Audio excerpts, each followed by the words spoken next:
turismo, pagkain, naibag na bigat.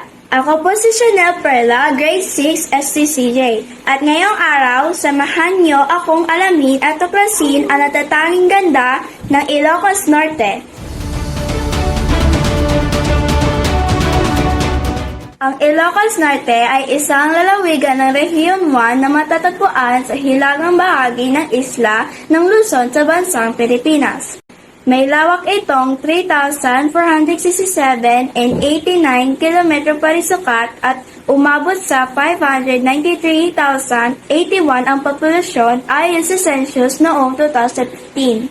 Ang kabisera nito ay ang lungsod ng Laog at ang kasalukuyang gobernador ay si Matthew Joseph Manotoc. Nahati ang lalawigan sa 2 lungsod at 11 bayan. Dito sa Ilocos Norte, ipinanganak ang mga ilang kilalang personalidad sa ating bansa. Isa na din dito si Juan Luna na isang national artist dahil sa kanyang galing magpinta. Isa sa mga kanyang obra ay ang Spoliarium. Dito din ipinanganak ang ating former president na si Ferdinand Marcos Sr. at ang kanyang anak na kasalukuyang president ng ating bansa na si Ferdinand Bongbong Romualdez Marcos Jr.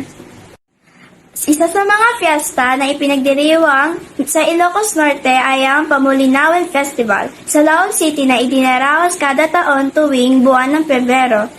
Ang highlight ng Pamulinawen Festival ay isang parade at isang kompetisyon. Ipinagmamalaki din ng Ilocos Norte ang kanilang mga magagandang beaches. Ito ang South Beach, Blue Lagoon at Pasaling Beach.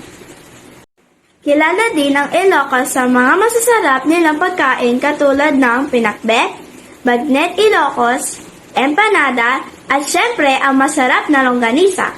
Ngayong araw ay excited ako dahil gagawa tayo ng Ilocos longganisa. Kaya tara na, simulan na natin! At ito ang mga kasangkapan na gagamitin natin para sa paggawa ng Ilocos longganisa. Ang karne, bawang ng Ilocos, toyo, paminta, pangpalasa, at ang ating sukang Ilocos. Una sa lahat, gagamit tayo ng hand gloves.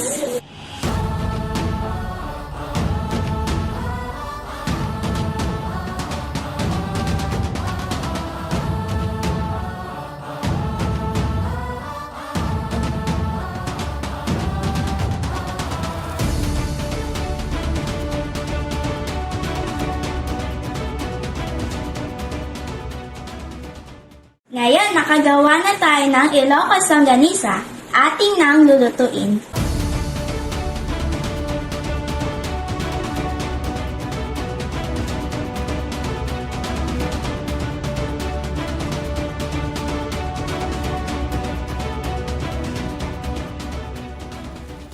At luto na pong ating homemade Ilocos longganisa. Mangantayon!